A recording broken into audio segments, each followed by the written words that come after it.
thank you, gentlemen, for joining us tonight. We appreciate your time.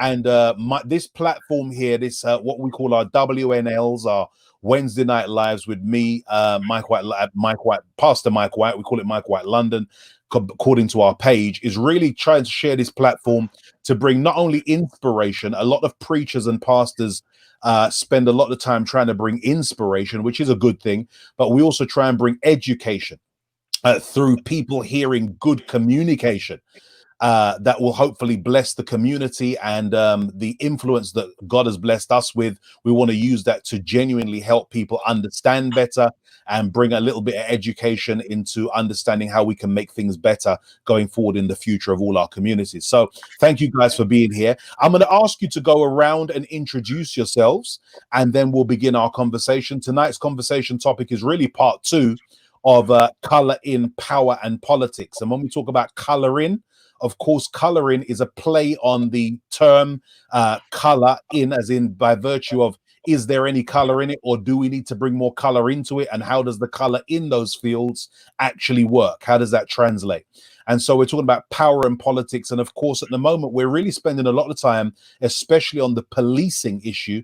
That's a very hot potato. It's quite a hot potato right now in terms of current affairs, in the media, in the headlines. And it's just great. Last week, hearing Jeff, Chief Superintendent Jeff, talk to us from his perspective as a significant figure within the police force, also, of course, as a black man. And now, of course, we've got also Derek Campbell, Dr. Derek Campbell with us. So I'm going to let you all go around. I'm going to let you go first, Reverend David, seeing as you're right next to me on my boxes here. And you can introduce yourself once again to everybody who's tuning in tonight. Let them know who you are and what you do in terms of your career and your background. Thank you so much. Yeah, good evening. Absolute pleasure to be here with you again, Pastor Mike, and also to be with Jeff and to be with Derek. It's good to be amongst friends again. So my name is David Chisanya. For the last, previous to the last 3 years, I used to look after around about 320 churches in London across a denominational network. 3 years ago, I moved on to establish the consultancy business called Paideia Training and Consultancy, and we deliver training to corporate organizations, statutory agencies, and NHS and various organizations across the country. Plus, I get involved in speaking on Sundays and doing training for church leadership teams and so on, and just have the privilege of being able to connect people across networks and across structures in order to just try and make an impact in our community. So it's a pleasure to be here and like I said, to be amongst friends and to share some thoughts tonight. So thank you very much, Pastor Mike. Fantastic, David. Thank you so much for being on yet again. Very popular in terms of your acumen, your erudition, and your perspicacity in sharing information. Everybody loves to hear what you've got to say. And one of the things I think that you bring to the table critically is the fact that, of course, you are not only have a faith background, not only are you a reverend, a pastor, not only are you somebody who co-founded Street Pastors, but you have great branches and tentacles into the corporate world as well. And I think the word you use is connector, and I've found you to be a phenomenal connector. And so we're going to be coming to you with a few questions, I think, to do with politics in the workplace and in Korea. By the way, everybody, before I go around to the other gentlemen who are with us tonight, our other guests and friends, remember, start sending your questions in from now, because I wanted to dedicate the majority of tonight to your questions. So remember, write the word question in capital letters. I know that's usually an offense because it's a shout, but we need you to shout. Write the word question, the word, not your whole question, but the word question in capital letters, followed by a colon. Then write your question down, and my team will grab hold of that question and make sure that it gets to us, and we can process that to be able to put it to our guest tonight. We'll go now to Jeff, please. Thank you. Introduce yourself, please, sir. Thank you. Yeah, good evening. Pleasure to be back again this week. Pleasure that you've got me back again. So my name is Jeff Booth. I'm a Chief Superintendent within the Metropolitan Police. My current role is I lead for the Met Police under the area of crime prevention, inclusion, and community engagement. Prior to taking on this role, I was what's called a a BCU commander, responsibility for Bromley, Croydon, and Sutton. I've got 29 years experience within policing. Previously detective, early career, undercover work, extensive public order, firearms, CBRN. So I've pretty much done most of the stuff that you can do within the organisation. Current role that I'm doing, I really enjoy because it gives me the opportunity to meet people like on the panel and also engage and learn new things. So really pleased to be here, and thank you for inviting me back again. And one thing I would say is, after all of my year's service, not having any street credibility at all, just coming on your program last week, my phone was off the hook. People calling me up saying to me that they didn't know that I knew Pastor Mike. So now I've got renewed street credibility. So thank you very much, Pastor Mike. Thank you, Chief. I didn't know I had street cred either. I didn't know I had street cred either. So we're both surprised. I appreciate you. Thank you so much. And of course, we have our new guest, our new friend, Dr. Derrick Campbell, who's on board tonight. And I want everybody just to give him a warm round of applause with some hand emojis or something. And so go ahead, Dr. Campbell. Thank you.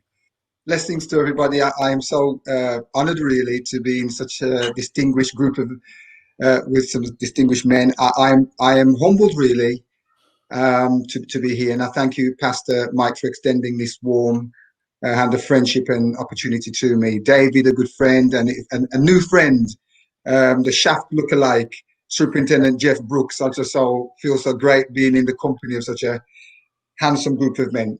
Derek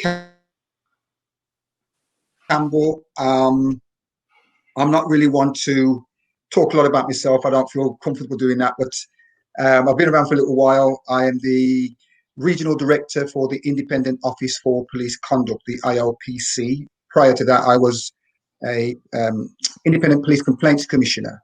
And before that, I was advisor to two Prime Ministers, David Cameron and Tony Blair. I was also an advisor to the security services and an advisor to the British Army when they were on duty in Iraq. My heart is in the community. I've spent many years as a frontline activist campaigning against injustice. So I have a long career, nearly 30 years of working in the community. I'm kept grounded by my wife and my two children. So when I try to get above my station, I'm always brought back down to earth. So I give God thanks for that strong, robust structure of life. And I'm hoping today, or this evening rather, that I can share some of my insights and hopefully answer questions and make a contribution to this debate tonight or discussion. Thank you so much, Derek. Greatly appreciated you being on tonight. The experience that Derek brings everybody is phenomenal. As of course, some of you might not know, we're going to hear him explain a little bit about that, how the IPCC changed over to be the IPOC and IOPC. IOPC. Sorry, I'm gonna get my I'll get the lettering correct by the end of this. Trust me. That's fine. But as a commissioner and somebody who has got long-term connection with that organization, even through their most recent evolution, I think a lot of people are going to have a lot of questions and want to hear some more from you tonight about that. Let me open up. Once again, everybody, please share. Those of you who have eavesdropping and joining the conversation tonight, let's make sure you share so everybody knows we're online tonight. But tonight, of course, color in power and politics. And one of the critical things we didn't get to talk about last week really is trust.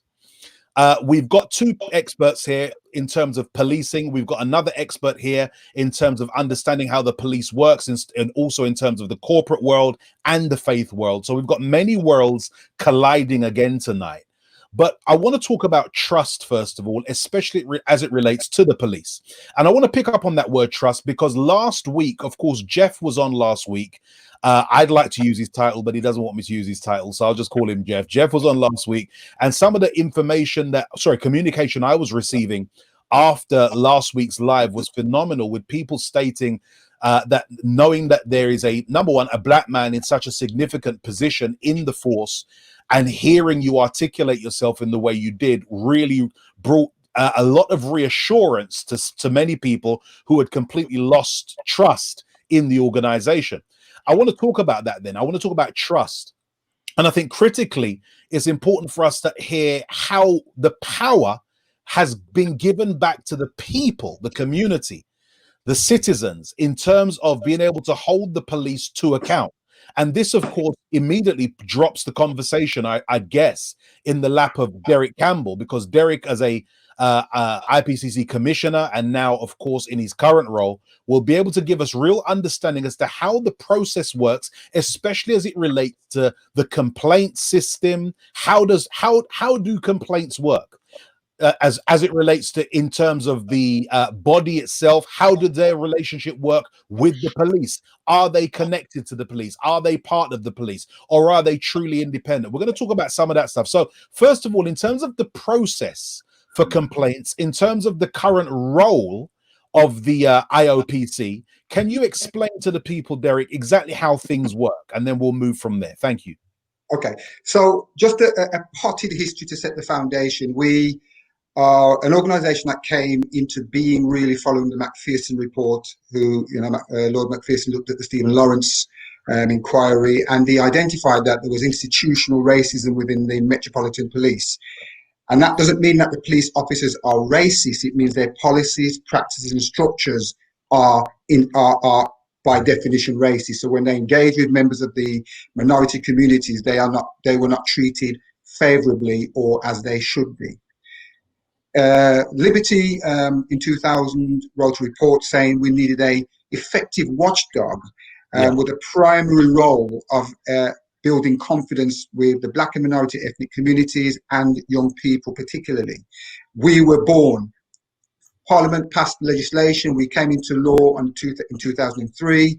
In 2004, we opened our door, and we've been going ever since. In 2018, we transitioned into the current organisation, and our primary role is to improve public confidence in the police complaint system.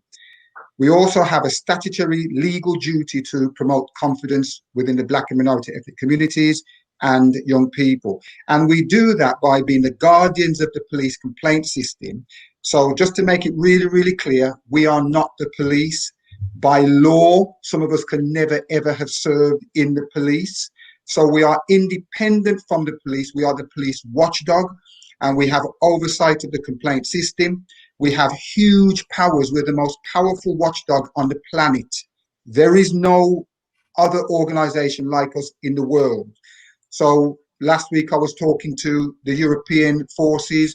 We talked to the Chinese, the Malaysian. We talked to all the police forces who come to see us to try and get something like us set up. We have huge powers to investigate complaints. So on average, there's about just under 200,000 police officers in England and Wales, and we only cover England and Wales. Against those officers, there are about 34,000 complaints every year. 98% of those complaints are dealt with by the force, and the Independent Office for Police Conduct, myself and my colleagues, we deal with in the region of about 700 of those complaints. We deal with the complaints that will have the biggest impact on society: police shootings, death in custody, road traffic incidences, etc., etc. So how do I get a complaint? By law, a complaint does not exist unless it's been reported through the police service and it gets into the complaint system. And you may think, well, what does that mean? Well, very simply, if I've got a concern about a police officer or the way that the force has interacted with me, I can go to the police station like you would if it was a local authority or a local shop. I'm unhappy with the behavior of this officer and I'd like to make a complaint. That then has to be recorded. If it's recorded, there is a legal duty. It has to be investigated with an outcome. If the police refuse to record it for whatever reason, then you're entitled to come to us and we have the powers to make them recorded. So what I need to be clear about is unless it's recorded, it does not exist in law. Right. Once it exists in law, there is a legal duty for it to be investigated. There are other ways that a complaint can be live. We now have what's called the power of initiative, and that only came into law February this year, which means me as the regional director, I could be watching the TV, for example. I could see something on the TV. I'm unhappy about it. I can contact the force and I can say, I want to look at that incident, send it to me. They cannot refuse. I have the powers to call it in. Or I can simply start to investigate it, notify them I'm investigating it, and because I've called it into my powers, I can start to investigate that independently. Another way of doing that is you can contact us directly if you're worried about the police, and we will then contact the police and get it recorded.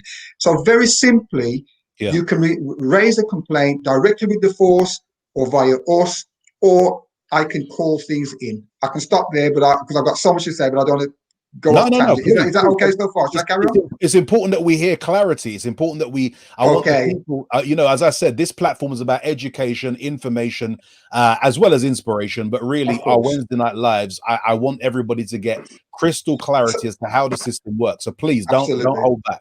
Okay, so complaints can come in. You can contact me directly, which I don't advocate because I don't give my number out for 63 million people to call me. So you can get onto the website, www.policeconduct.gov.uk. I'll give that out later, or phone us, or go to your local police station and you can register your complaint.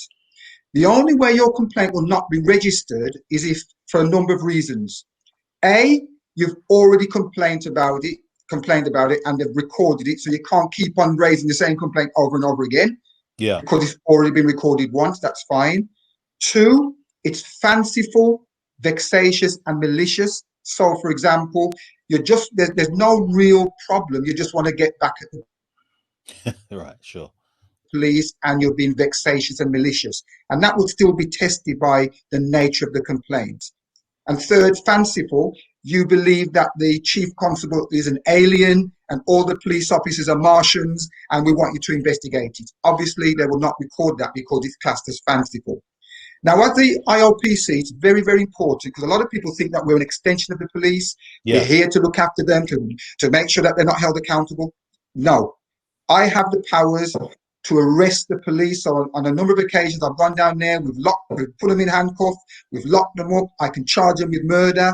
We have huge powers. We can, if they don't come to talk to me, I can send out a group of people and we will arrest the police.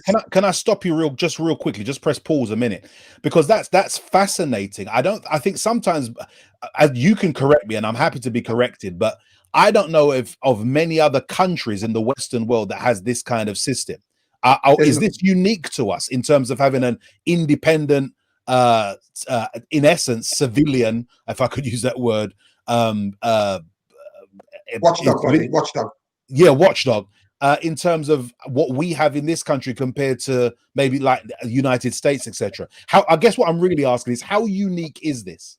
We are the only organization in the world with these powers. Wow. We are independent, that even the Prime Minister cannot tell us what to do. Wow. Wow. No government official can tell us what to do. Nobody can tell us what to do. And we have a status in law called functus officio, which basically means once I have done an investigation and I've completed my findings, that is it. It cannot be changed. The only way to change my decision is to judicially review and get a high court judge to quash my judgment. But there is no other mechanism to change our opinion. So once we found a case to answer, unless there is a justifiable reason in law for us to change that, it cannot be changed. So we're totally independent. We're not here to be influenced by anybody, and indeed we can't be influenced by anybody. And so we have huge powers to do that, and we are the only organization on the planet with that power. Wow, that's amazing. I think sometimes we don't realize how, I guess I'd use from a churchy word, how blessed we are in this particular country with systems that exist. I'm not saying we're perfect, but we know we're not by far. But the fact is, having something as progressive as that is so phenomenal. I want to come over to Jeff. I want to ask you, Jeff, to talk over, still on that topic of trust. there are people I actually spoke to one person who said to me, coming out of last week's live, Wednesday night live, that having seen you, it makes them now, they had a revival in their desire to want to become part of the police force, but they're concerned about the climb. What's it like in there? How long did it take you to climb to such a significant role? And they're not sure if they could trust going into that organization without knowing that there were systems in place that would help or not hinder, at the very least, them climbing up the ladder. So would you talk to us? Because I want to still stay on that topic of trust. Before I come to you, though, I'm just going to ask everybody online, make sure you write the question. If you've got the question, some of you maybe didn't hear me before, you've just arrived. Number one, share this post. Please share this post so that everybody in your sphere of influence knows there's a great discussion happening. Number two, if you have a question, write the word question in capital letters, followed by a colon, then put your question so that the team can easily pick that up and we know who's asking a question from who's trying to make a statement and preach online. So go ahead, Jeff. Thank you.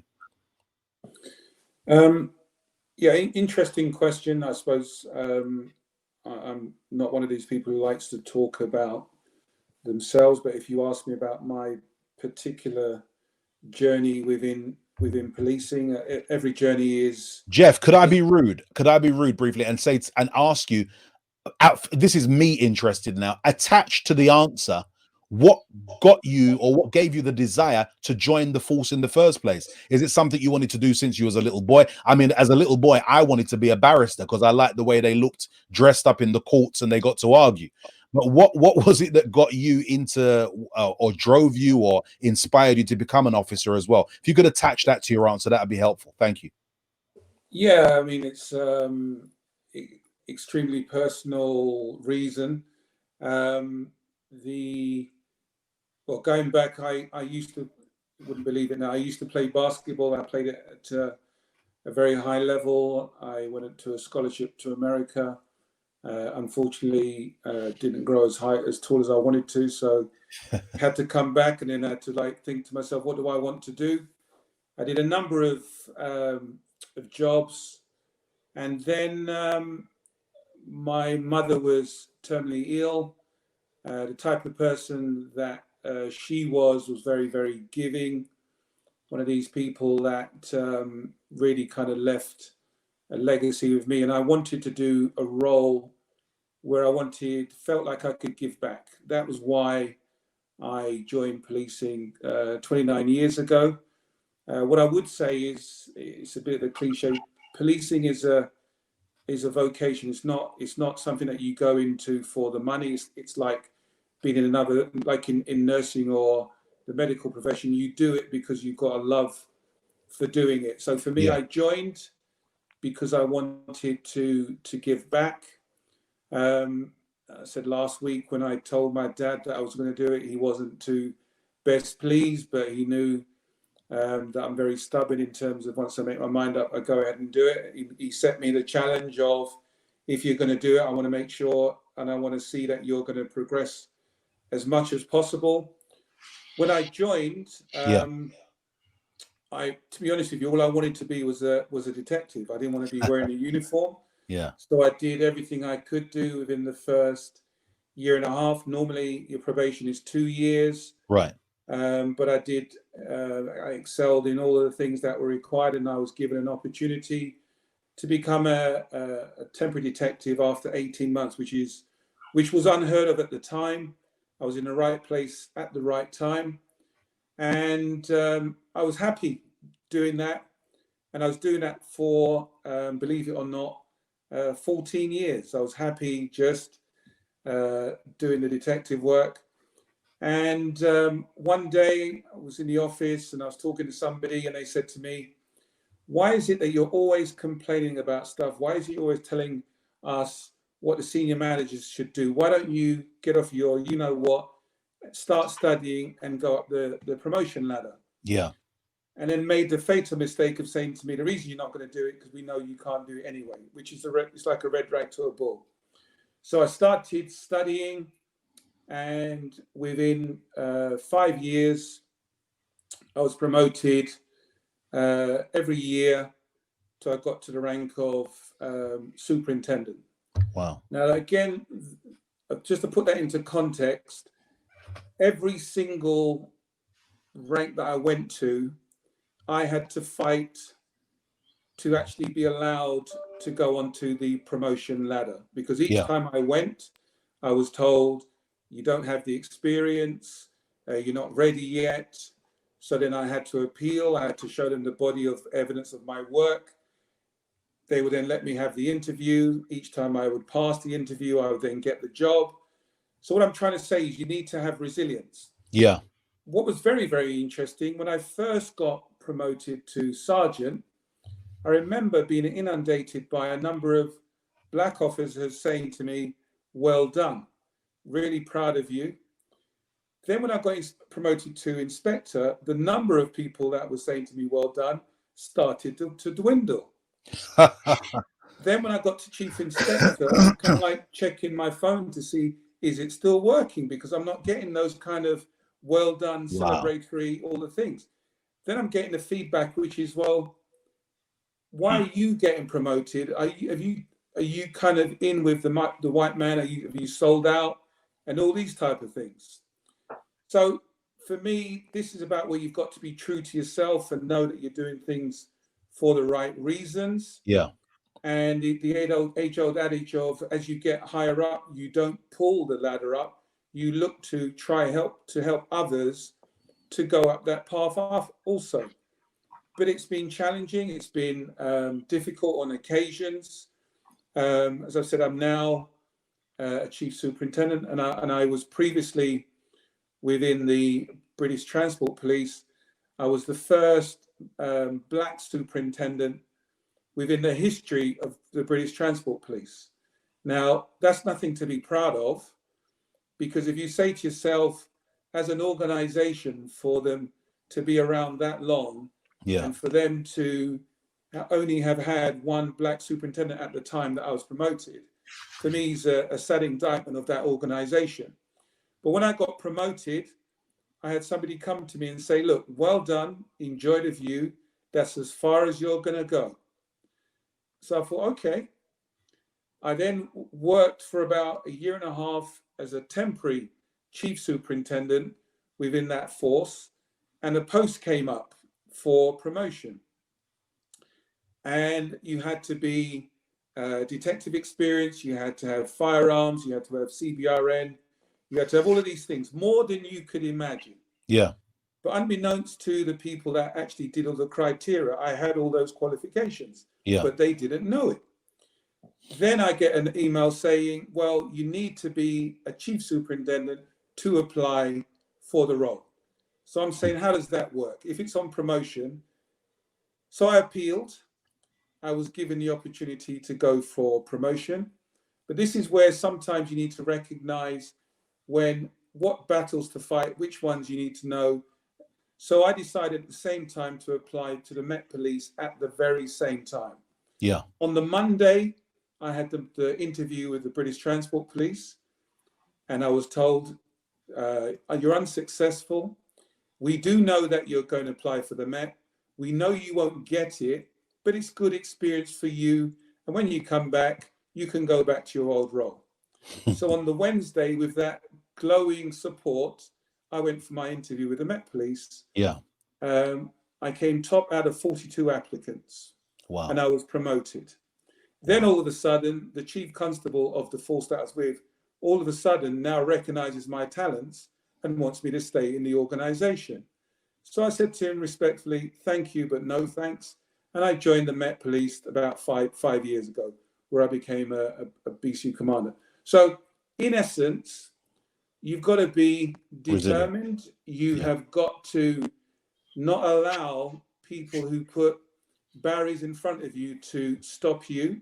Yeah. You need to have a network of people that you can rely upon. I've had some fantastic mentors. I've had some coaches. I've had friends where I've literally had those quiet moments where you're thinking about giving up, and they just pick you up, dust you off, and tell you to get back out there again.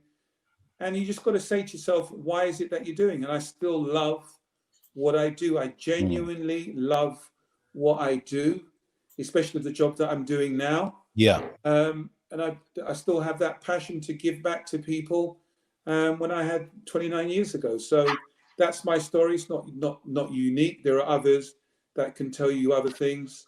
But for me, I think it's all about looking at the positives out of it. I just don't believe in going around with, I think the expression is where you hear some people saying, well, it's like taking poison and expecting someone else to get ill. Yeah, it's just not worth it. You need to be positive. You need to learn from your experiences and just be determined. Great. That's a great, I mean, in church, we'd call that a testimony. So thank you so much. That was phenomenal. And that, I think that will help somebody. I want to move to David. I want to move slightly out of policing. A question that came in last week, and I want to give an evolution on how we articulate the question. But I'm leaving policing for a moment and coming to the corporate world, Dave. Somebody was asking last week, and they'd like your take, because especially of hearing your introduction of the fact that you have worked in a white majority organization. Somebody was asking about how can they, as the only person of color in their organization, challenge their organization about how to lift people of color into leadership roles and more management roles through promotion without seeming like the angry black person who's upset with things not going in the way they want them to go. Yeah, I think one of the biggest things that people would have to do is learn to build. I always say to people, build alliances outside of your organization as well as inside of your organization, because I think often people try to do the work of transformation in isolation. Yeah. And as a result, you get what they call atrophy. You're the only one person in a space. And over time, you lose sense of momentum, you lose sense of passion, you lose sense of conviction and direction. But actually, if you're working with people from other organizations, the creative tension that emerges and that kind of manifests as a result of tackling the same problem from different angles is quite significant. I think that's an important piece of work that people don't do. And it's often when I'm coaching people, that's what I say to them. Don't just build within your organization, because you will become that antagonist or that protagonist that gets targeted. But if you build within and across, then you can actually talk about building a movement and creating some momentum. And so I think that's a key thing that needs to be done. Work inside your organization, but work also across the organization and build those relationships. The other thing I always say to people in senior management position when we're working, I do a big seminar, we call it Fit In, Stand Out. And it's about how you learn the organization cultures and systems and policies and processes, but how you bring something to the table. And there's two things I'd highlight. The first one is a very pragmatic one. And I say to people, if you're the only black person in your organization and you've got a significant role, one of the things you should do actually, particularly if you're able to do it, but invite other black people that have that similar role from different organizations to come into your organization, because then what your people will see is that you're not alone. Right. And it's easy to attack a lone ranger, but when you know a lone ranger can blow a whistle and call other people, then actually it's less likely you're going to attack them, particularly when you're thinking about corporate organizations and reputational risks and external perception and stakeholder management and all those things. It becomes fundamentally important that the one person who's different to everybody at the level that you're at is seen to be treated rightly and is seen to be treated ethically. And so I always say to people, as soon as you get that role, invite other people in from other organizations, just to let people see that you are part of a network, even if it's just a network of people that you know, because then you're less likely to be picked upon. The second thing I say to people, I was talking to a group of young professionals and they were trying to explore how they make a real impact. And one lady said to me, she's going on an interview, a job interview at a very well-known television station. She said she knows she's in it because she's been given a second interview because she's black and she's from the Caribbean and they need to make up the numbers. But did I have any advice about what she could do? And I said to her, yeah, I've got a fantastic piece of advice. Go home and talk to your mum and learn every single Anansi story and every proverb that you can within the next 2 weeks. And when you get to your interview, everything they ask you, answer it via an Anansi proverb or answer it via an Anansi story or a proverb. And the simple reality is this: she made the assumption that she had nothing to teach them. The moment she started to hook her response to a question onto an Anansi story or onto a proverb, she empowered herself as an interviewee and taught them that she was able to bring a perspective to the narrative that wasn't currently there. And therefore, she could contribute to the organization in ways that they couldn't. And that could work in favor of their expansion. It could work in favor of their engagement with other stakeholders outside of the organization. Well, let's put a long story short. The next time I saw her, the young lady had got the job on the basis of Anansi stories and proverbs that she used to get annoyed with as she was growing up within her community. So I think there's something about taking your culture into work, but being skillful in the way you use it as a frame of reference to make a contribution to whatever's going on in your organization. Let me please say one thing about trust, if you don't mind. Please, go ahead. Very briefly. Ipsos Mori have done a massive study. They did an 8-year longitudinal study, and they looked at what does it mean to develop trust. And they asked a simple question. In actual fact, they asked the question, what does it mean to be an outstanding leader? What makes people follow an outstanding leader? That's the question they asked. And what they reviewed over 20 million studies across 52 countries, touching every continent. And they said 4 things made people follow. The first one was hope. The fourth one was hope. The third one was compassion. The second one was stability. And the number 1 was trust. So they began to do some more work, and they said to themselves, what does trust actually mean? And they came up with what they call the trust formula. And they say that trust is credibility, reliability, intimacy, divided by self-orientation. Trust equals credibility, reliability, intimacy, divided by self-orientation. Now, when we start to ask this question of policing, and when we start to ask this question of politics, and when we start to ask this question of corporate structures, what does trust mean? If trust means credibility, then often we find ourselves in a position where those organizations are in deficit. If trust means reliability, we often find ourselves again in a position where those organizations are in deficit. If trust means intimacy, again, we find ourselves in a position where the organization's in deficit. By the time we divide that by self-orientation, that sense of intrinsic systemic racism and institutional racism, then we can understand what some of the deficits are within African and Caribbean BAME communities when it comes to engaging with institutions like the police, institutions like Parliament, and so on. Now, I think there's a role that we can play in terms of breaching that trust and in terms of building that trust.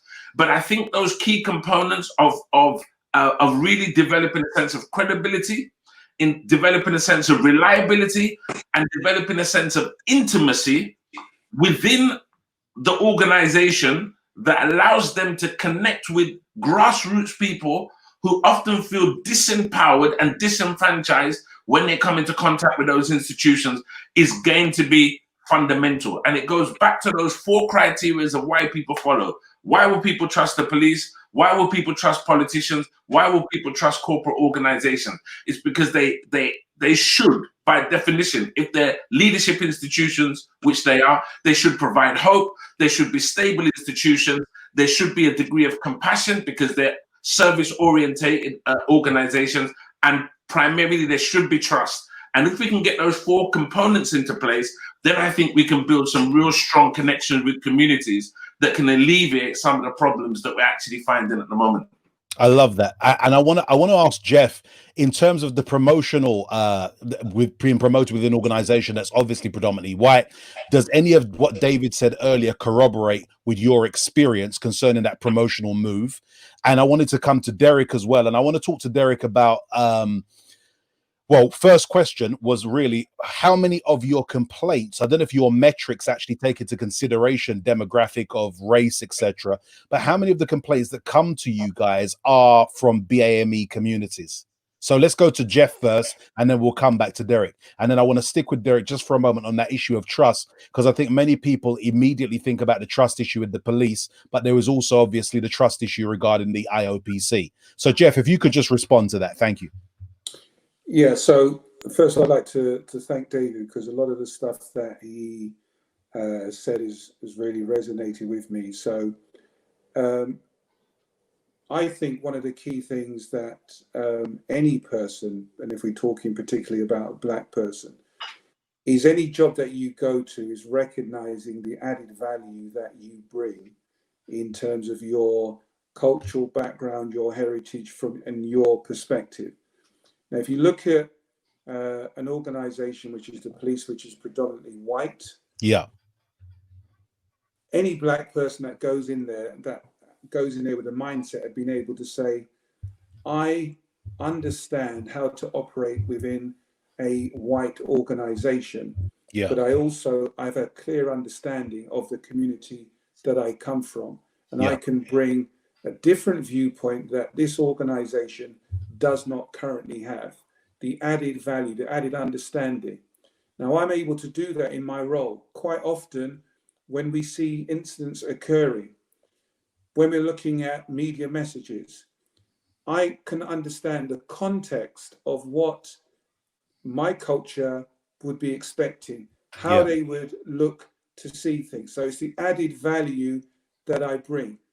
And for me, whenever I hold any of my team meetings, I do not want to have all males. I don't want it to be off. It's got to be a mixture, because by bringing in people from different backgrounds, different genders, you bring in different viewpoints. And by doing that, you then have a more holistic opportunity of being able to provide a better service.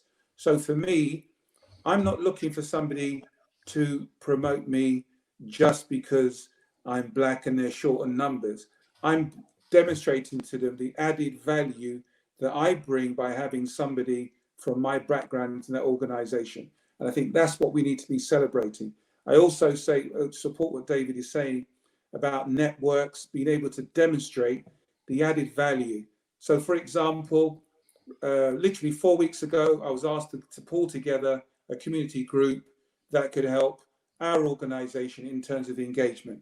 Yeah. Now, I have extensive networks within Canada, within America, across Europe, that I can call upon to give different viewpoints. So when I organized the first meeting, I'm getting looks from my senior officers. Jeff, I thought you were just going to do some localized things within Croydon and Bromley. I'm saying, well, look, you asked for engagement. I'm giving you real engagement. So it's being able to demonstrate the networks that you have available, the added value that you can bring. And always look at any engagement that you have as an opportunity. So now I'm speaking with Derek, David, yourself. For me, I'm thinking, right, after this, how do I continue those links? How do I continue to build those networks? Because that is how you become more effective in your role. And that is how you become more powerful in influencing things that are happening. Because what happens now is when something happens, they come to me and ask. I don't have to go running to them and say, look, I can tell you this. They know they have to come to me because I have the contacts. Great. Great. Thank you so much. Would everybody share, if you've been blessed already, if this has given you any information, inspiration, education, just light the page up with a few fire emojis. If you believe these gentlemen are bringing information that's helping you guys get clarity on how the system works. I want to come straight to Derek, and I'm going to marry up my question with another question that came in, which is kind of connected. Somebody said, I don't know how accurate this is, but I'm going to read it anyway. The IOPC is conducting a review into the Met Police. What is the remit, objectives, and timescale for delivery? Do you think we need another review? And there's I don't know if that, does that sound familiar or is that abstract? I don't know if that's accurate. How does that go, Derek? Right. So yes, it's kind of nearly there. I understand the question. I'll address that in a moment. Okay. I think back to your original question about percentages. So we have from the Black and minority ethnic community remember we do about 700 investigations, the most serious and sensitive ones in the country. About 33%, 34% are from Black minority BME communities. Even less from young people, and that in itself is one of the problems we have, that many people don't feel confident enough to complain. And this is a real challenge for us, because what a person believes, what a person thinks is not evidence. And you can be absolutely frustrated about something, but if you don't tell anybody, there's nothing that can be done. Based on what I said earlier, it has to be a valid complaint. So part of my role is to work with those young people, work with those communities, as well as the wider society, to make sure they're confident to complain. Now, the reason why we talk about complaining is not to bring the police down. We need an effective police service. Absolutely. But we want a police service that treats everybody fairly, with respect, and polices appropriately. So our role is to improve the policing service by feeding in through learning the work that we do. And as Jeff will see, we work very closely with the police service to make sure that we hold them accountable if things are not right. We share our learning, we encourage them to share good practice, and to engage with the community. Once you've lost the community, you've lost everything. Now, back to the other question. We have launched last week, it started last year. We are doing thematic work, and we have a number of thematic areas. So we, as the police watchdog, we will look at specific areas of policing. So we launched a year or so ago, working to mental health, domestic violence, road traffic incidences, etc., abuse of power for sexual gain. And as part of that rollout of our thematic work, we announced last week where we are looking at discrimination, race, and bias across policing service in England and Wales, not just the Met. What does that mean in simple English? It simply means that as the watchdog, we have the power to call jobs in. So, as I mentioned at the top of the show, 90% of complaints we never see. And we shouldn't see them. They're not for us to see. They're to be dealt with by the organisation. But because we have such concerns in these areas, we have said to the forces, we've written to them, our Director General has written to them, and we have said, every single case that you have with those elements, send them to us. We want to independently look at those to see what's really going on. And the purpose of that is to identify if there are any themes, what learning we can take from that, and to produce a learning toolkit. It's really important that people don't sort of misunderstand what we're doing. We're not asking people what the problem is.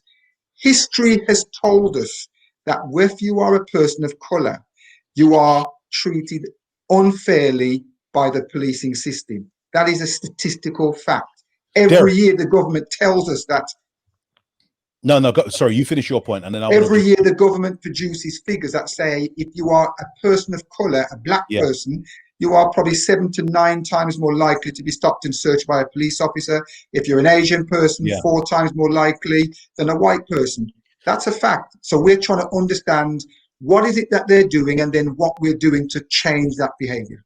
That's brilliant. I'm trying to grab hold of some of David's criterion earlier about leadership and about trust in particular, and some of the stuff that he was mentioning. We've got a couple of questions come in, because I want to connect this question with something emanating out of what David was saying about, how maybe the trust issue with the IOPC is that where is the high profile convictions that have come in through any of their investigations? For instance, a question's come in here and said, has a policeman ever been convicted of killing a black person unlawfully? If not, with all the IOPC powers, why not? And I think, would you not really argue or agree in saying that there hasn't really been that many high profile convictions? So therefore, then people may feel it's not worth it. Well, I think you've got maybe another problem, of course, people understanding the system. We've had a recent evolution from the IPCC to the IOPC. So understanding that, which you've done a great job of unpacking tonight, but also people feeling like, what's the point? Because there's not usually any follow through or any real clear conviction. And I guess we could also look across the pond to America and see that's been one of the biggest issues that's caused riots, etc.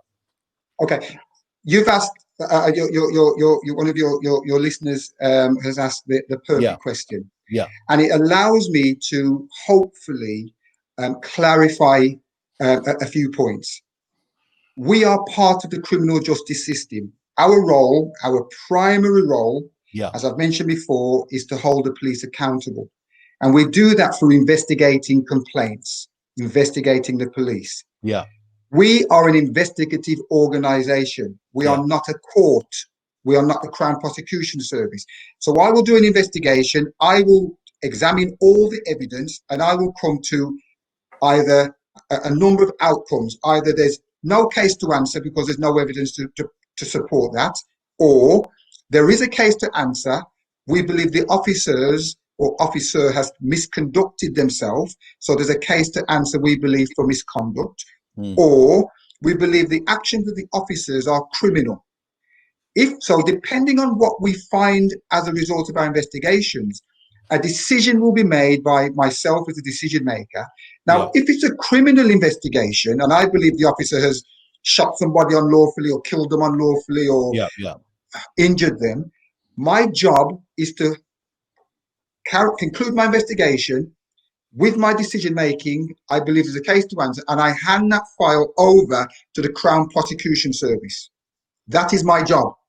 It is then down to the Crown Prosecution Service to decide whether they want to charge that officer, not the IOPC. They've got my investigation with all my evidence. It is their decision whether they charge or not. If they choose not to charge, there's nothing I can do because I'm not here. We don't have the powers to charge anybody in that respect. If the Crown Prosecution decides to charge that officer, they then hand their file over to a judge and a jury. And it is down to a judge and a jury to decide if somebody is sentenced or not. Not the IOPC, not the Crown Prosecution Service. And this is one of the problems we have with, I suppose, helping people to understand how we work. So if we find in our investigation that we believe there's something, a case to answer, it is down to a judge and a jury. And I think your question is really, really good. Why aren't more officers convicted? The simple answer is because the people don't want to convict them. So when we go to court expecting an officer to be sent to prison, and the judge says to the jury, "What's your verdict?" and they say, "Not guilty," it's the jury that has to give an explanation and the judge as to why they're not convicted. It is not the IOPC's role to convict, because that's not what our role is, or the CPS. And I think that if the public understands the process, it helps them to sort of, recognize where to target their concerns and their questions.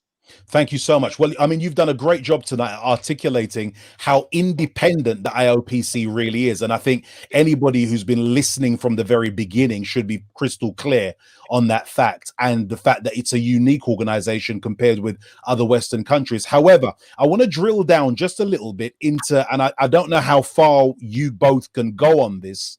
I know it's quite a sensitive case at the moment. There was recently a double murder. And after that sad, horrific situation, these two black ladies were killed.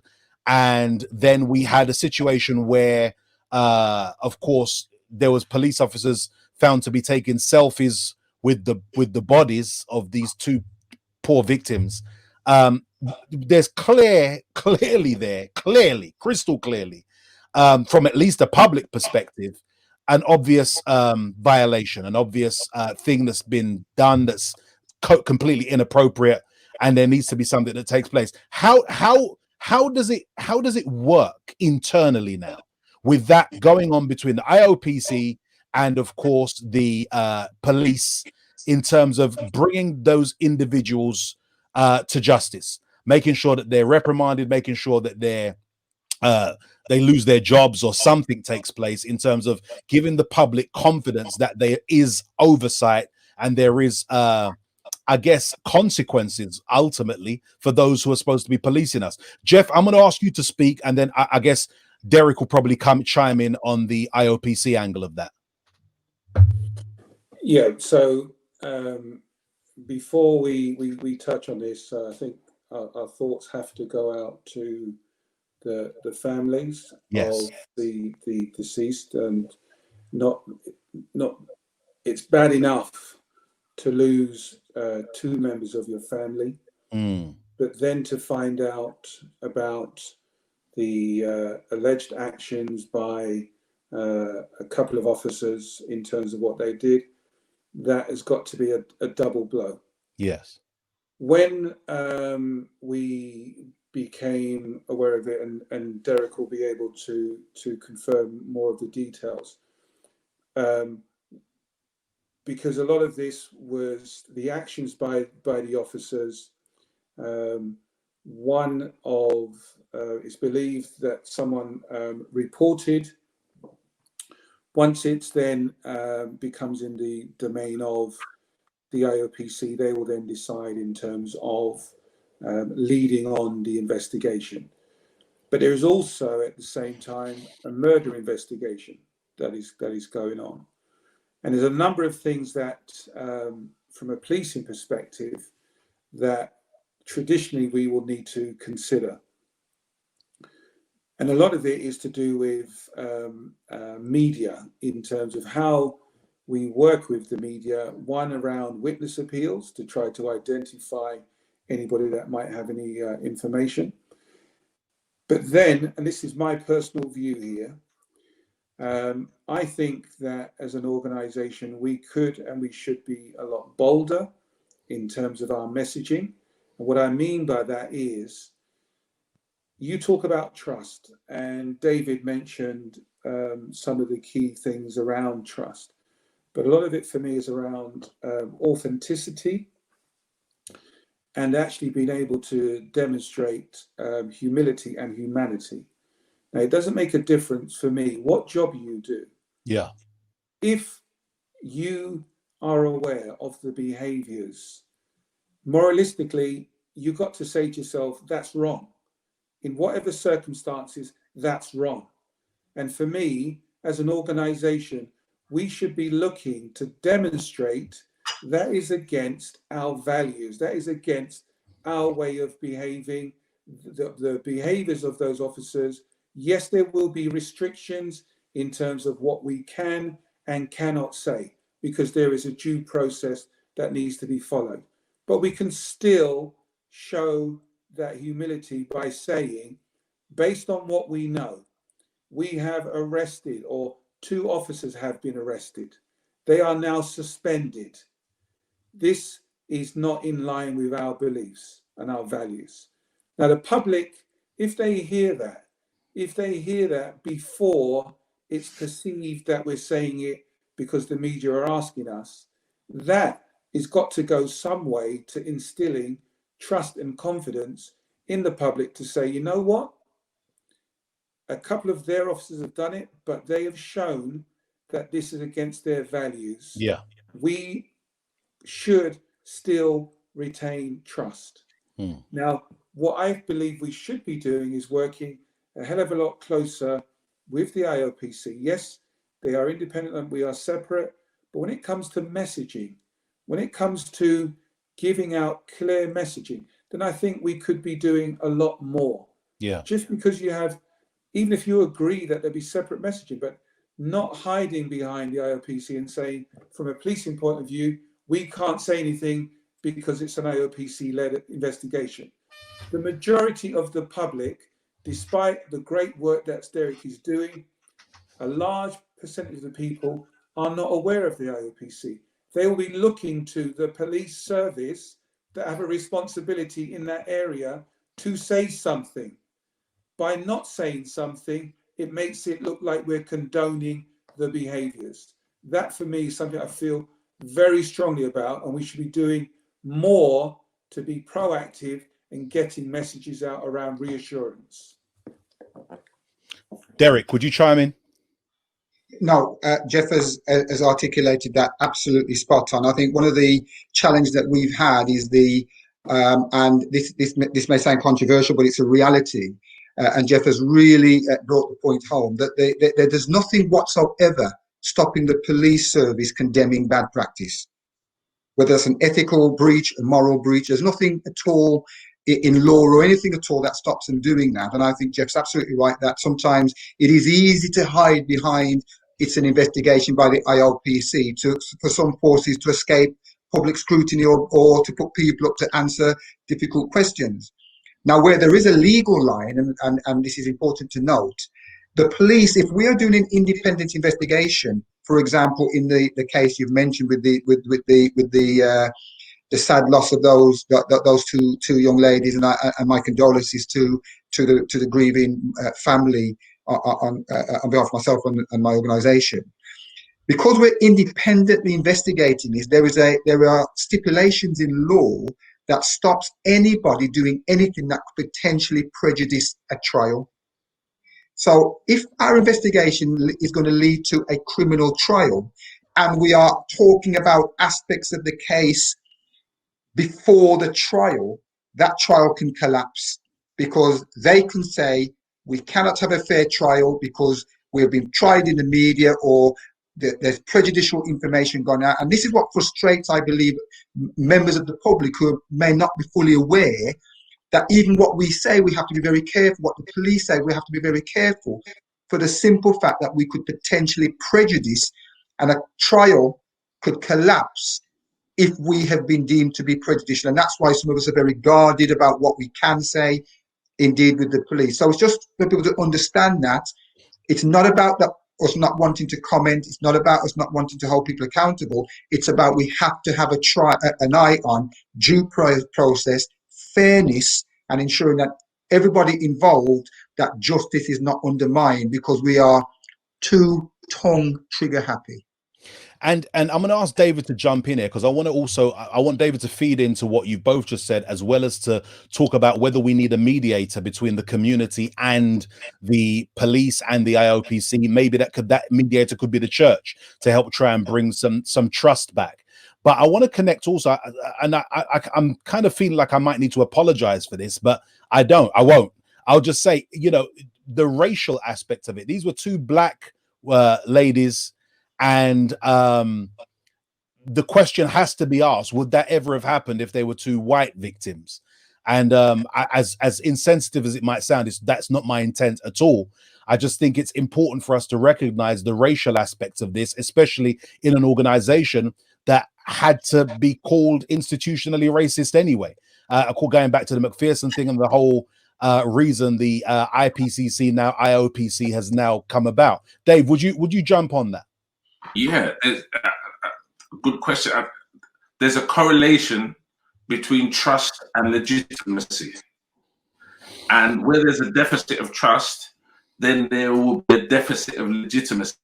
And that means policing statements, policing patrols, policing powers won't be accorded by the community the legitimate power deferential power that they should be accorded, by virtue of the fact that there's a lack of trust. And so one of the things, I spent some time in America with a guy called Eugene Rivers III. I went to look at a project called the 10-Point Coalition in a part of Boston called Dorchester. And what Eugene Rivers did was he started to build connections, deep connections with the community. He's a pastor.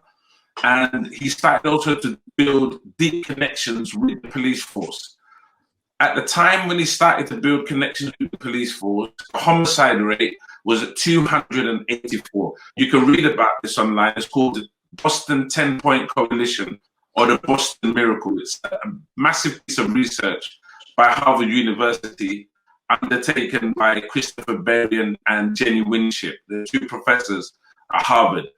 And what Eugene Rivers done, he started to connect with the community, and then he started to connect with the police.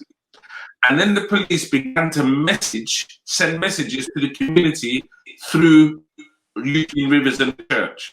And the church will carry the concerns of the community back to the police. I'll cut a long story short. It's a massive piece of research. What they found out was this, that where there was a deficit of trust, and I'm drawing these together. This is not what research says. I'm telling you what my reading has made me conclude. Where there's a deficit of trust, that leads to a lack of legitimacy, the church that has the institutional parity and power to engage with the police, but also the organic credibility to connect with local communities, became what they called in their research an umbrella of legitimacy. So the capital of trust that was embodied in the church, because the church was now in strategic and meaningful relationships with the police, meant that the church could actually legitimize the actions of the police by saying they condone the actions of the police in relation to the community because they know what the person or the people that the police are engaging with are responsible for.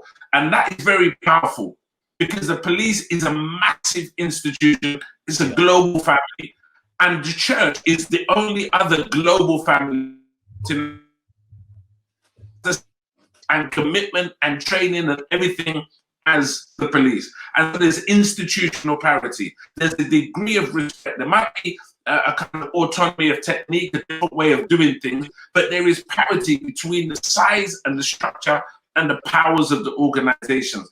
The police exercises legal power, the church exercises spiritual power, and in many cases that supersedes legal power, simply by virtue of the fact that people have a worldview that puts their faith over and above any other form of ideology or philosophy. So there does seem to be a critical role for the church. It requires that there's some, what I would call there'll need to be some learning. The church will have to learn some new competencies. The police will have to learn some new competencies. I often talk when we do conferences and stuff about how the doctrine of salvation in the church, that Christ is able to save to the uttermost, can actually be translated into police. Because it means that police then engage with people believing that they can change even though they're prolific offenders. And just the engagement, the way the engagement takes place can significantly have an impact on the person and socialize them into better behavior. So I think the church has a fantastic role to play, but there is going to be a real challenge because the church is a powerful institution with its own rules and regulations and ideology, and the police is a powerful institution, and there's going to have to be a middle axiom where they learn to live with one another. One last point, please, and it's this. Yeah. My mind started running when Derek, and look, me and Derek are friends, so he knows I'm not talking about him. I was absolutely shocked that, and I understood it, but it just came with sledgehammer force, that the IPCC, which is the IOPC, sorry, which is the most progressive organization with respect to powers of intervention and just engaging investigation with the police. At the end of investigation, are completely stripped of all that power by the criminal justice system, which in every area of the criminal justice system, there's disproportionality within the Black community, whether it's up-charging at the point of arrest, whether it's having cases referred to Crown Court or the Central Criminal Court that should really be tried in magistrate court because they weren't really that deep in the first place, but the charges have been pushed up.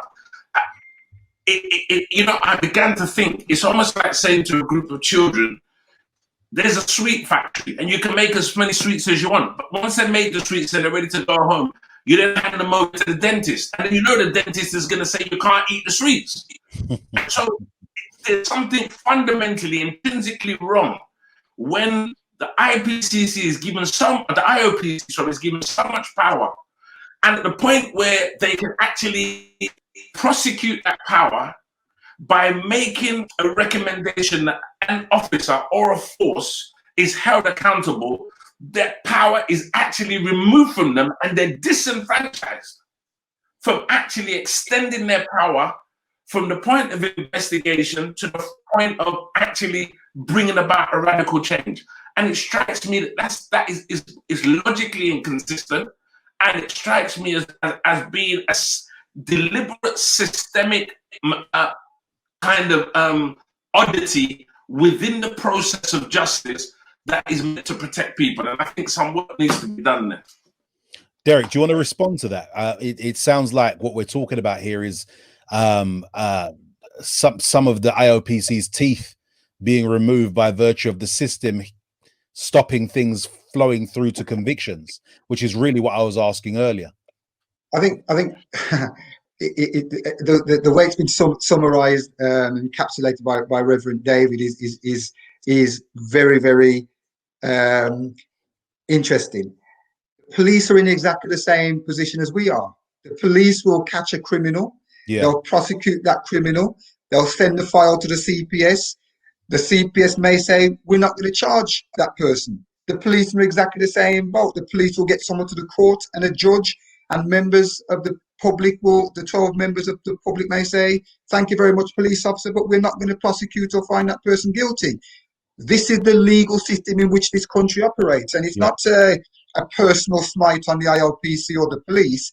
It is the fact that when you call upon the people, the citizens who go shopping on the streets every day, when they are sitting on jury service, it is their decision whether a person goes to prison or not. But yet they're not held accountable for letting that rapist off, or that suspected rapist off, or that suspected child molester, or that murderer off. It's the public who has made that decision as the jury. And yet we're not holding them accountable for those decisions. So I accept the fact that that's the legal system in which we operate, but I don't think I can go any further than saying what I've said. Your listeners can make their own judgments, because that is the law of the land in which we live. I agree. I hear that.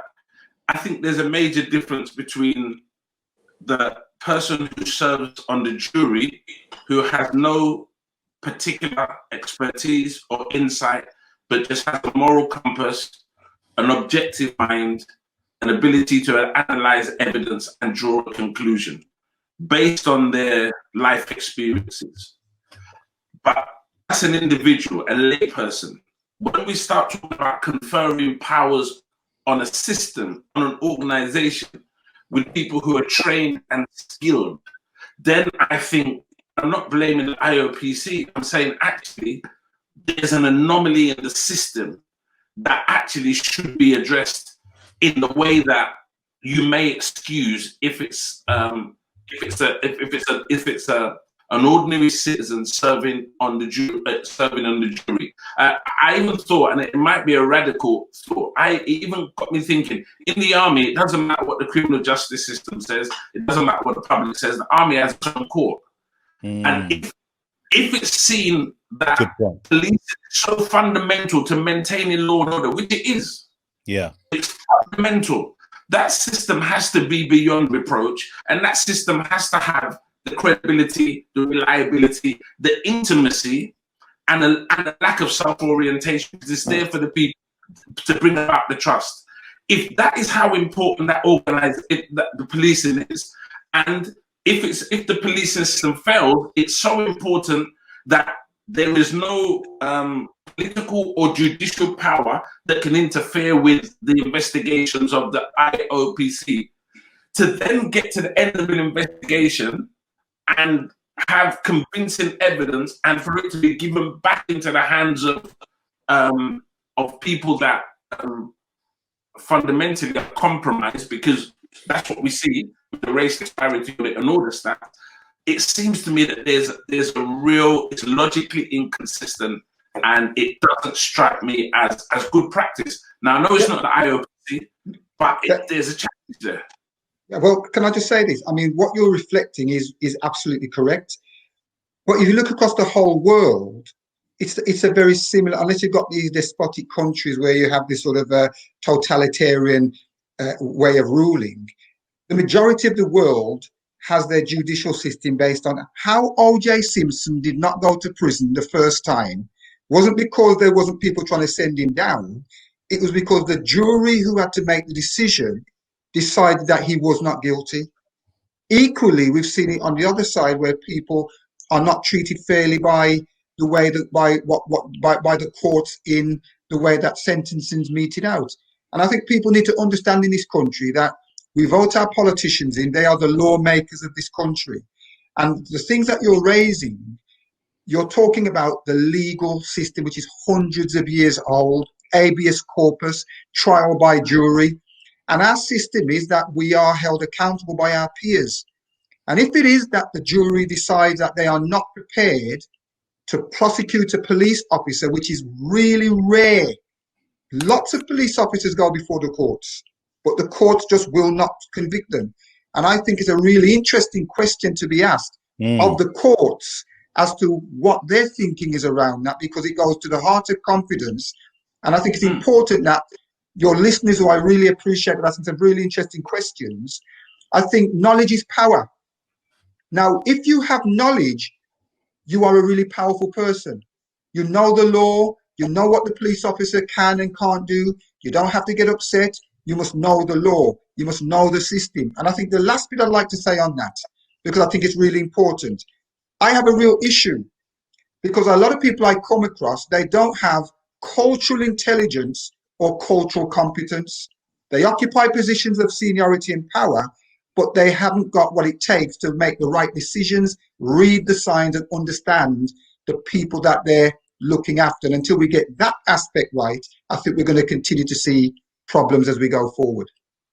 That's fantastic. Thank you so much, Derek. I'm going to start drawing things to a close, but just want to just hit this question here.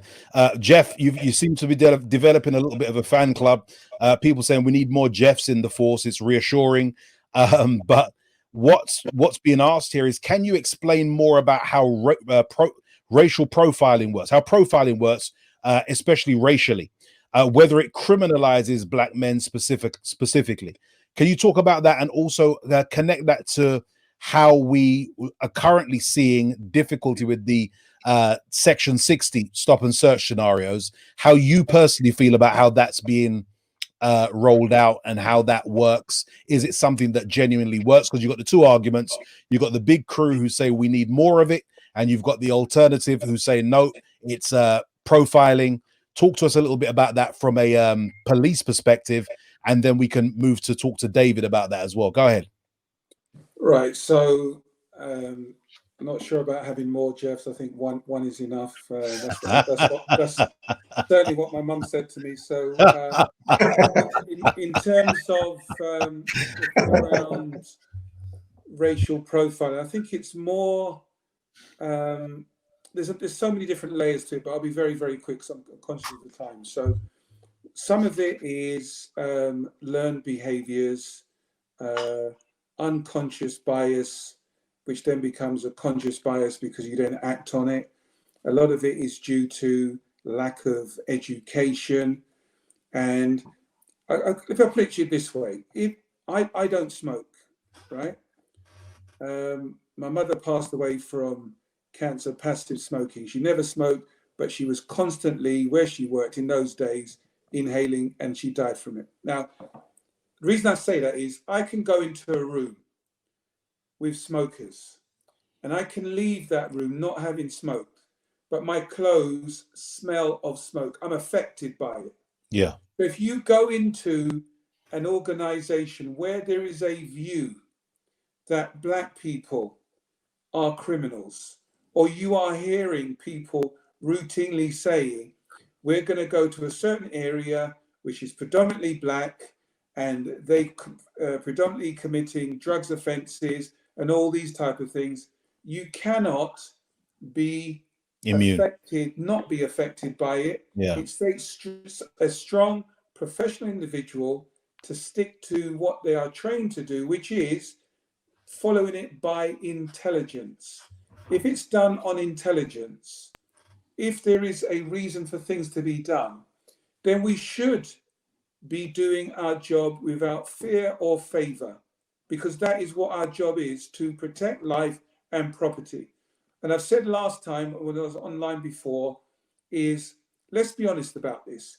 Crime is occurring. If we focus purely on knife crime, the victims are predominantly black male. Yeah. The offenders are predominantly black males.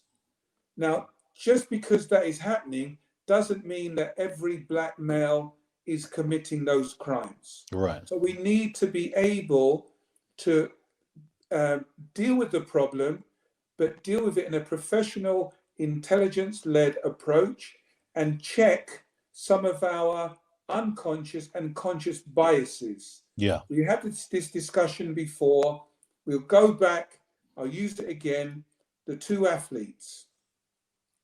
Let's take off the title two athletes. Bianca Williams and her partner and their 3-month-old child. That, in my definition, is a family, right?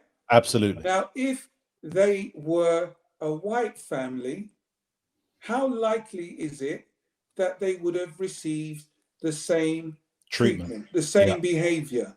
So we need to ask ourselves, why is it, because of the color of their skin, did it automatically mean that course of behavior? It's ingrained, and we need to be able to stop that, and we need to challenge those behaviors to bring about the change. And as I said to you before, it is multi-layered. Yeah, sure. But what I will also say, to give a bit of proportion to it, not all police officers behave that way. Sure. There are the vast majority that are doing the right thing. As I said to you before, I worked in Croydon where we were dealing with offence after offence. People were dying in the streets, young boys being killed on a weekly basis. Yeah. And I actually saw my officers, white officers, holding a young black male dying, literally trying to push their fingers into that person's neck to stem the blood from coming out of his body. Someone doesn't do that if they're racist. Yeah. So please, let's be proportionate about this. When we do stuff, hold us to account. Hold us to the fire. That's what should happen. But please do not have the viewpoint that every police officer out there is that way inclined. But it's our responsibility as an organization to change people's viewpoints, because we're responsible for providing a service, and we do need to do a hell of a lot more to make sure that people from the black community start to believe that they're receiving a policing service. Thank you so much, David, and then we'll go to final statements. David, this is your last point on what we've just spoken about, and then we're going to go to closing statements. Thank you. Yeah, two thoughts, really. 10 years, well, no, when we had the 10th anniversary of the street pastors in Manchester Cathedral, Cressida Dick, who's now commissioned, was asked to come and speak. And she talked to us about Lockhart's policing principle. And she said that it's a principle that says every contact leaves a trace. And I want to kind of correlate that to stop and search and intelligence-led policing, because I've often asked the question. I'm gonna be doing more work with Jeff, and so I'll be asking the question more and more. There is a fundamental contradiction between intelligence-led policing and disproportionality. It's almost like saying, I know all the questions that are going to come up on the exam, I've got the answers, and yet I failed the exam. In having intelligence-led, to me, must indicate some prior knowledge of activity that should lead to an intervention. And I think there's a challenge there between disproportionality in our communities and the so-called intelligence-led policing. The second thing is linking it to this Lockhart's principle. The vast majority of officers is probably likely that they're good. Yeah. But the problem is you define the organization by the contact that leaves the trace. And disproportionality in stop and search, for example, is telling us that the contact that is left, or the trace that's left after the contact, is an unhelpful and a distasteful taste that's left in our mouths. And it seems to me there needs to be some serious work that's done around that area. And it's happened for so long that actually there should be some stringent internal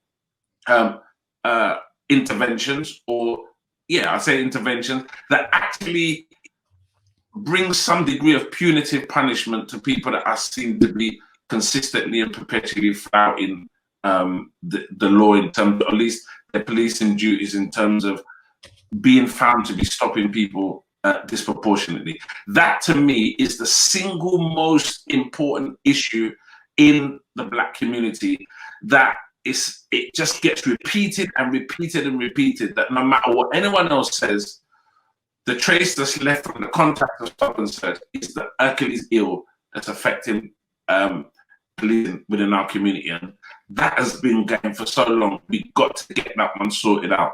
And I mean, I wanted to come back to Derek on the issue of the law, the system that we have. And I know I'm not talking about you personally, but we know there's no, you can take people to court. You didn't used to have double jeopardy. The criminal justice system evolves all the time, and I think what I find is that there's a lack of will in order to modify or extend those aspects of the criminal justice system that have been historically inherited, that actually disenfranchise and marginalize legal writers to be able to take that challenge on board, be in that space to do some work. Thank you, David.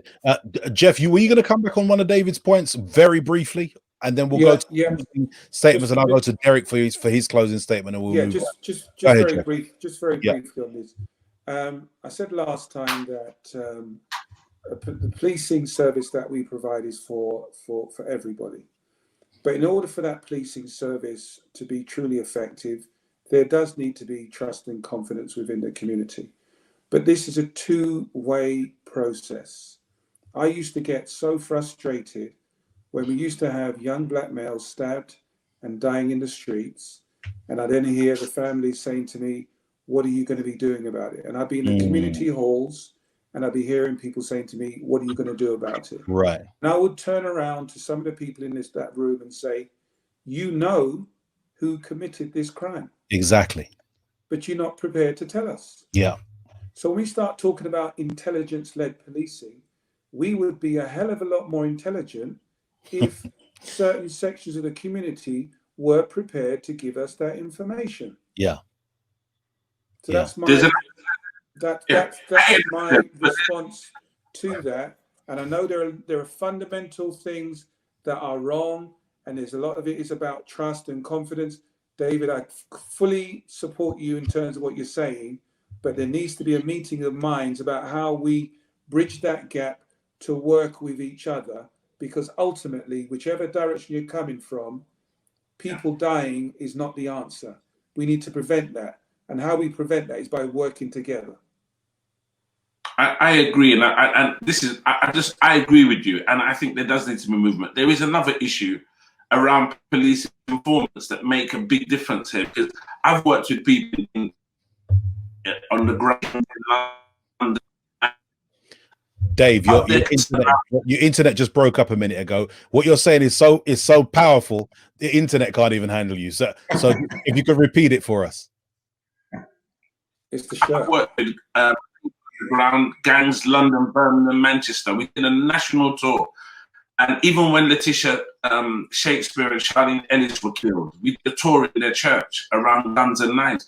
And the guys on the road were saying, actually, part of the problem is there's a big police informant service. I'm not saying this, I'm just saying. And they say they can know somebody who does something, they get arrested, but because they're an informant, they're out. And so people are covering their backs, people are frightened for their families. Now, I'm not saying it's right. I'm saying this is a complex matrix of ideas and activities, and somehow there's got to be some consistency that allows trust to be built across the network, because people are not going to speak out. And I don't condone the silence, because if my son or my daughter was attacked, hell, I want people to speak out. Yeah. But I also know that there are people that have spoken out and there's been consequences, and they haven't had the protection that they want to have. And they end up being exploited, they end up being transacted and commodified. And that has got to stop. People cannot give evidence or give information and then find themselves and their family having to be displaced and move from one place to another, because, you know, it ended up being a kind of tension between a police officer and a prolific offender, and the informers used to get this person, and all of a sudden the person who offered the information is just dispensable. These are real issues that we have to negotiate in order to make sure it's not just about trust because nobody wants to speak. It's about trust because somebody don't want their family killed. Somebody don't want their door kicked off. So it's very complex. It's emotive and it's not just rational. And I think the more of us that can engage in this within the church, this is where that umbrella of legitimacy might actually play a significant role, and the church may actually be able to be instrumental in not just building trust, but in actually being intentional in how we communicate, how information is spread between the police and the community. I'll give you one very quick story. When I was in America, I saw it with my own eyes. A young guy had killed a lady, and the police were looking for him. And because it was a Catholic police force in Boston, is high Catholic faith, people were fuming. I was in the room when Eugene Rivers picked up the phone and called the mayor of the city and said, listen, call your guys off. We're going to bring this guy in. They knew more about what was going on in the community at community level because the community trusted them with the information to broker the entry of that person into the police station without the danger of that person being killed, because the word was on the street he was going to be killed. But the church, through this umbrella of legitimacy, took its organic credibility, took that credibility and managed to talk to the mayor and then talk to the head of police, and the guy was walked into the police station safely and taken to court. I think there's some work that needs to be done there, but it's about power. The police might want to go and get a guy like that. It might be better for the church to bring him in. I've said a lot. It's supposed to be closure remarks, but I'm happy not to say anything else. No, what you've said has been absolutely relevant, and thank you so much, David. And absolutely, that word trust is a critical word in our conversation tonight. I want to know if you've been blessed tonight, if it's been empowering, if you've received education, insight. It may have stirred some emotions, but of course, that's part of discussion. If you've been blessed, just release some fire emojis to let Reverend David, Chief Superintendent Jeff Booth, and also Dr. Derek Campbell know that what they've shared has been a blessing. Gentlemen, I want to thank you all for this conversation tonight. It's been a longer one tonight, but I hope it's been a one full of rich content and has helped people. And I want to go around. I'm going to start with Derek. I'm going to ask you just to give your last 60 seconds of what you'd leave in terms of your desire for people to really trust your organization. And I think things are moving forward. I think there is positivity. Of course, there's much further that we could go, but there is positivity there. So I'm going to ask you to talk about that. Jeff, I'm then going to come to you, and then I'm going to close with David. Of course, we have an amazing police force when you juxtapose it to many others around the world. But at the same time, there's still a lot further to go. There are many good police officers, great police officers. We have one online with us tonight.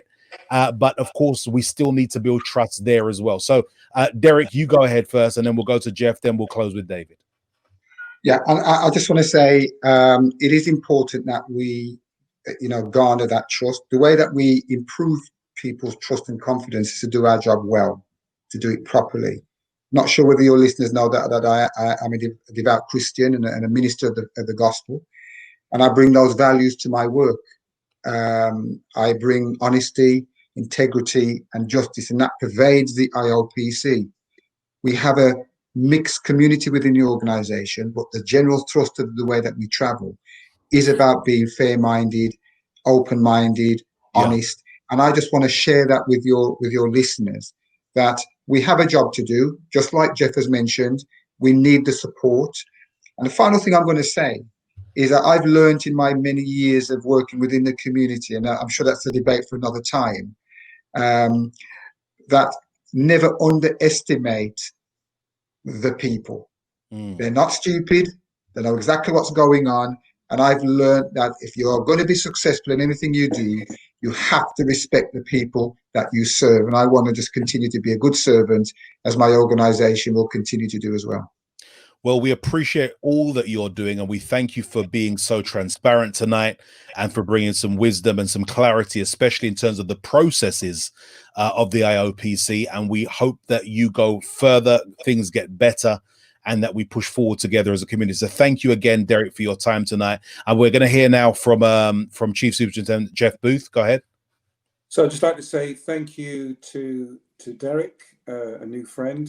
Great to listen and hear you. David, as always, a pleasure to listen to you, and you're gonna have to tell me where you get that shirt from, because I need to get one. Mike, thank you once again for inviting me. And my final comment to those listening would really just be linking to the values of the organization that I work within and that I hold true to my own values, and just 4 words, which is professionalism, integrity, courage, and compassion. That for me is what policing is about, and that's what we should be doing on a daily basis in providing a service to you who live in London. It's your service. Hold us to account, but work with us, please. Thank you so much. And now over to David. Thank you, sir.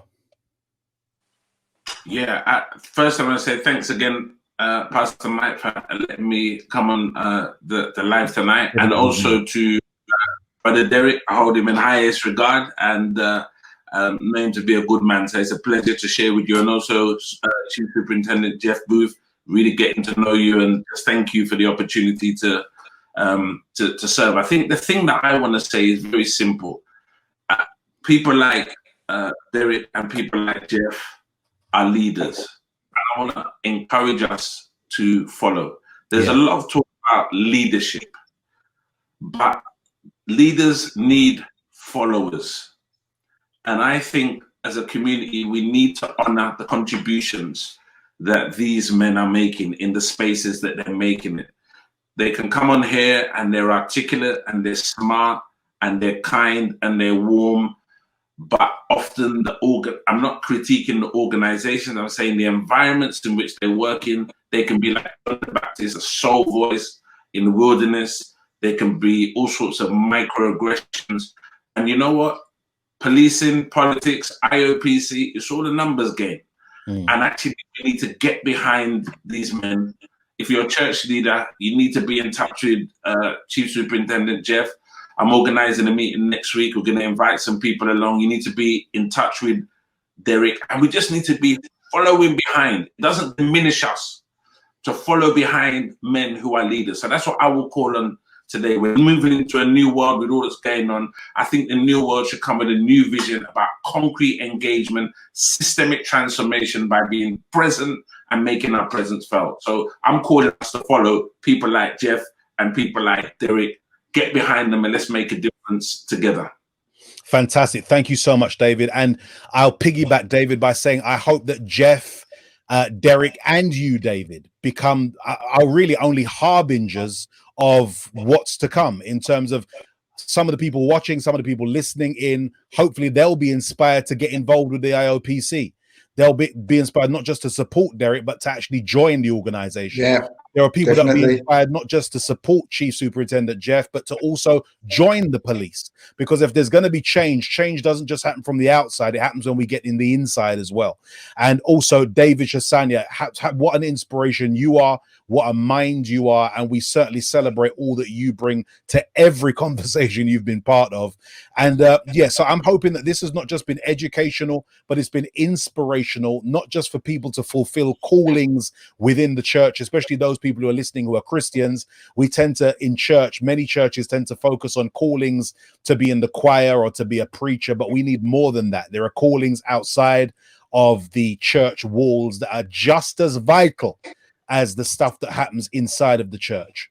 We are supposed to be light in the darkness. Those of you who are Christians and forget some of these cliches that are, or scriptures that have just become cliches and we've forgotten the real meanings.